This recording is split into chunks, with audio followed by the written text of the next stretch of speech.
उद्देश्य एकमात्र है कि इस देश में हिंदू एकता हो, सनातन एकता हो। हम मुसलमानों के खिलाफ नहीं, हिंदुओं के पक्ष में पदयात्रा कर रहे हैं। इस पदयात्रा में हम आपको निवेदन करना चाहें कि कोई भी पदयात्री अस्त्र शस्त्र लेकर न आए। इस पदयात्रा में माताओं की सुरक्षा विशेष रूप से हो। इस पदयात्रा में रहने की, भोजन की व्यवस्था बहुत व्यापक रूप से की जा रही है। जितनी सामर्थ्यता है हमारी इन 10 दिनों में 9 रातें रुकेंगे, 10 दिनों तक चलेंगे। प्रातः काल हनुमान चालीसा राष्ट्रगान से प्रारंभ होगी। इसके बाद पदयात्रा बढ़ेगी।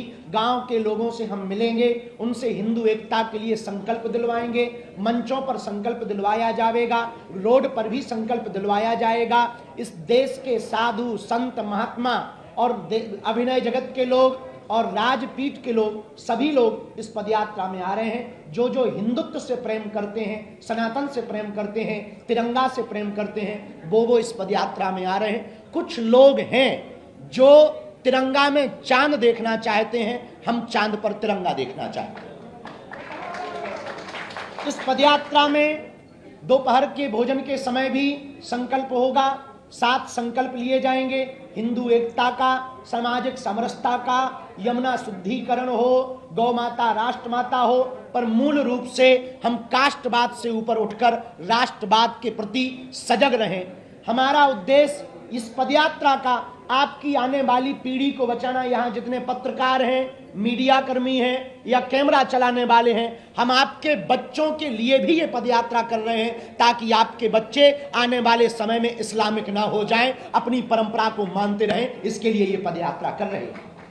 इसी के लिए हमने आज हमारे अभिभावक रूप में श्री तिजारा वाला जी और श्री मनोज त्यागी जी, आप सब ने आज की व्यवस्था की, आप सबको बुलाया। इस पदयात्रा में 10 तारीख जो है वो पूरी की पूरी 10 तारीख की पदयात्रा सिखों के 9वें गुरु तेग बहादुर जी, उनकी शहादत के लिए ये उनका वर्ष चल रहा है, शहादत का साला चल रहा है। उस दिन की पदयात्रा पूरी उनके लिए समर्पित रहेगी। एक दिन की पदयात्रा किसानों के लिए समर्पित रहेगी। इस देश के 2 ही रियल हीरो हैं, सरहद पर खड़ा जवान और खेत में खड़ा किसान।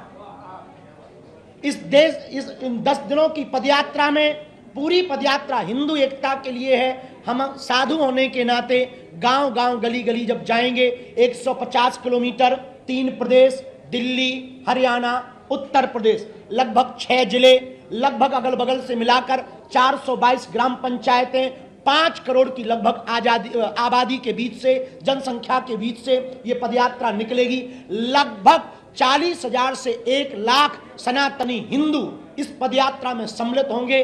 देश के संत, महंत, महापुरुष, अभिनेता, नेता, खेल जगत के लोग इस पदयात्रा में आएंगे और हम गांव गांव गली गली जाकर हिंदू एकता की भिक्षा मांगेंगे। इस पदयात्रा में 2 बातें विशेष रूप से हैं। जो पदयात्रा में आवे अस्त्र शस्त्र ना लावें। इस पदयात्रा में जो आवे हिंदू एकता पर जोर दें। इस पदयात्रा में जो आवे किसी दूसरे मजहब के खिलाफ अनर्गल टिप्पणियां ना करें, क्योंकि हम ईसाई या मुसलमानों के खिलाफ नहीं, केवल हिंदुओं के पक्ष में हैं।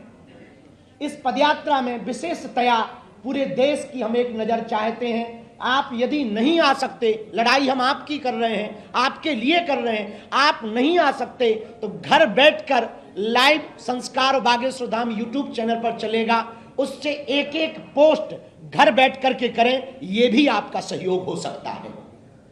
इस पदयात्रा में कल हर दिन की पदयात्रा प्रातः काल से शुरू होगी, 7 बजे से होगी, सायं 6 बजे हम विराम करेंगे। आगे न किसी पार्टी के लिए है, न किसी पार्टी के पक्ष में है, न किसी के विपक्ष में है, न सरकार से मांग के लिए है, केवल विचारिक क्रांति है, विचारों को जगाने के लिए है। जिस पार्टी में हिंदू है उस पार्टी की ये पदयात्रा है। अंत में हम अपनी बात पूर्ण करने के पूर्व में इस पदयात्रा के पड़ाव के बारे में हम बोलकर फिर आप लोगों के जो भी प्रश्न हो, खुजली हो, कर सकते हैं। हाँ, विनोद की बात है, हम सारे आप लोग ऐसे गंभीर बैठे जैसे बहुत बड़ी प्रेस कॉन्फ्रेंस में। जो पदयात्रा कल से भी पहुंचेंगी एवं आप परम पूज्य श्री बद्रीनाथ वाले महाराज जी, बालकदास जी महाराज जी भी पहुंचेंगे। पूज्य श्री गीता मनीषी जी महाराज जी भी पहुंचेंगे। अयोध्या हनुमानगढ़ी के संत पूज्य महंत श्री राजूदास जी महाराज जी भी पहुंचेंगे। उस क्षेत्र के नेता और अभिनेता, अभिनय जगत एवं गायक कलाकार सभी पहुंचेंगे और सभी बागेश्वर धाम का परिवार और हम राष्ट्रगान हनुमान चालीसा से यात्रा प्रारंभ करेंगे। 9 बजे से 10 बजे के बीच में सबसे पहले धर्म ध्वज आगे चलेगा, उसके पीछे अखंड नाम संकीर्तन चलेगा, क्योंकि ये अनुष्ठानात्मक है, राजनीतिक नहीं। तो धर्म ध्वज आगे चलेगा। किसी भी पदयात्री को धर्म ध्वज से आगे नहीं निकलना है, क्योंकि हम सब धर्म के नीचे हैं। ये देश सनातन संस्कृति धर्म से ही चलती है, उसकी आज्ञा का पालन करना है। गौ माता आगे चलेगी, अखंड कीर्तन आगे चलेगा, फिर संत महंत चलेंगे, फिर ये दास चलेगा।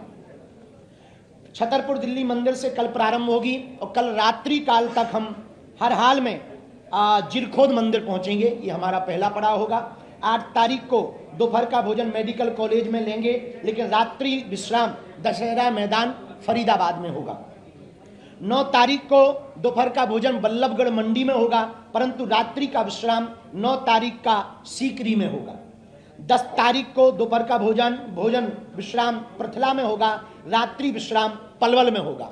जहां जहां भी विश्राम होगा, दोनों जगह मंचीय कार्यक्रम, सांस्कृतिक कार्यक्रमों में जो हमें अभी तक सूचना मिली, बहुत भारत के प्रसिद्ध गायक विशाल मिश्रा, जुबिन नौटियाल, बी पराग, प्रकाश माली, कन्हैया मित्तल जी और अभिनय जगत के राजपाल यादव, अन्नू अवस्थी जी कानपुर वाले, सभी संत महंत महापुरुष इस पदयात्रा में पहुंच रहे हैं। 10 तारीख को रात्रि विश्राम पलवल में होगा। 11 तारीख को सुबह 7 बजे पदयात्रा प्रारंभ होगी। दोपहर का भोजन प्रसाद विश्राम पलवल शुगर मिल में होगा, परंतु रात्रि विश्राम 11 तारीख का मित्रौल में होगा।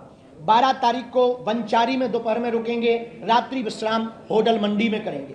13 तारीख को कोटवन बॉर्डर सेल्स टैक्स पर दोपहर का विश्राम होगा, रात्रि विश्राम सांस्कृतिक कार्यक्रम कोसी मंडी में होगा। 14 तारीख को बैकमेड इंडस्ट्री कंपनी के सामने दोपहर में रुकेंगे, परंतु रात्रि में गुप्ता रेजिडेंसी में कोसी के आगे रुकेंगे। 15 तारीख को दोपहर का भोजन विश्राम यादव हरियाणा ढाबा के पास होगा, रात्रि विश्राम वृंदावन पहुंचने के पूर्व राधा गोविंद जी मंदिर में होगा। और 16 तारीख वो होगी जो 10 दिन की यह यात्रा, 150 करोड़ भारतीयों की यात्रा, 150 किलोमीटर की यह पदयात्रा, हिंदुओं की एकता की पदयात्रा, सामाजिक समरसता की पदयात्रा 16 तारीख को राधा गोविंद जी मंदिर से प्रारंभ होगी, छठी कला होते हुए श्री बांके बिहारी लाल जी के चरणों में समर्पित होगी। यमुना से यमुना तक की पदयात्रा है, बालाजी का बांके बिहारी से मिलन की पदयात्रा है, हिंदू से हिंदू एकता की पदयात्रा है, माया और शक्ति की नगरी दिल्ली है, माधव की नगरी वृंदावन है, वहां तक की यह पदयात्रा है। इसके बाद जिसके मन में जो भी छोटी मोटी खुजली हो बोले। जाति एक ऐसा मुद्दा है जो बहुत संवेदनशील है जी। एक प्रश्न, आप जनमानस को समझाएंगे क्या?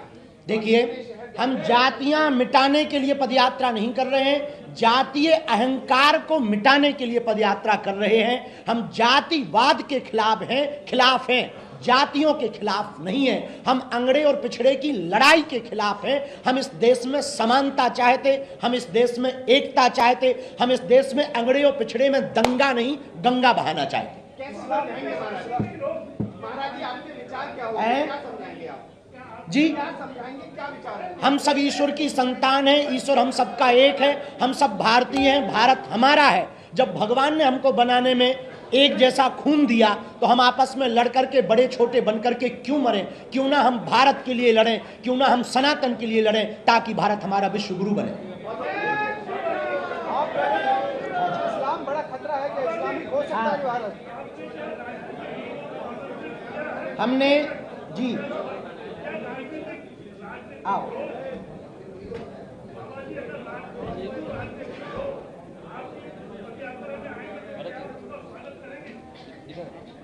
हमने सभी पार्टियों को आमंत्रित किया, पत्र भेजकर किया। समय हम पे कम था, हम अकेले हैं भैया, हमारे आसपास और तो कोई ऐसा प्रबल कोई व्यक्ति नहीं है जो देख लेता हो। हमने पत्र सभी पार्टियों को भेजा, सब पार्टियों के अध्यक्षों को भेजा, जिनके अंदर हिंदुत्व का उबाल हो, हिंदुत्व की विचारधारा हो। यदि हम उनके लिए लड़ाई लड़ रहे हैं तो वो आए तो वेलकम, ना आए तो भीड़ कम।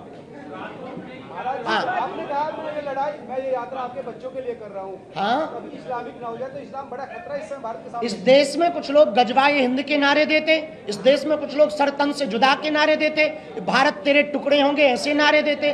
1947 में भारत का एक टुकड़ा पाकिस्तान बना एक विशेष मजहब की मांग पर। जब विशेष मजहब की मांग पर पाकिस्तान बन गया तो शेष बचे हुए हिंदुस्तान को, जहां 80 करोड़ हिंदू रहते हैं, उसे हिंदू राष्ट्र हो जाना चाहिए। ये हम विचारों पर भी चाहते हैं और कागजों पर भी चाहते हैं। एक एक बोलो, थोड़ा आप ऐसे हो जाओ। अगर राजनीतिकरण की कोशिश की गई किसी के द्वारा, अगर किसी के द्वारा राजनीतिकरण करने की कोशिश की गई तो महाराज जी के पास क्या उसका रोल है? देखिए, कोई हमारी पदयात्रा का राजनीतिकरण करे, ये उसकी निजी मानसिक कुंठित संकुचित विचारधारा का प्रतीक है। क्योंकि हम किसी एक पार्टी के नहीं, सभी के हैं। साधु किसी एक का नहीं होता, सबका होता है। जैसे सूर्य सबका है, चंद्रमा सबका है, गंगा सबकी है, वैसे ही सनातन सबका है और हम सनातन के।